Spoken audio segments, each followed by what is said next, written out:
Hello everybody, welcome back to Want to Stay. I hope you all are doing great. So in today's video, I'm gonna guide you through how to view matches on Bumble account. So if you want to learn about that, keep watching the video until the end. So in order to see the matches on your Bumble account, first of all go ahead and tap on Bumble application.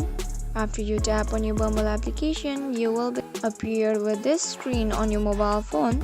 So now what you have to do is go ahead and tap on that little chat icon which is in the bottom right corner.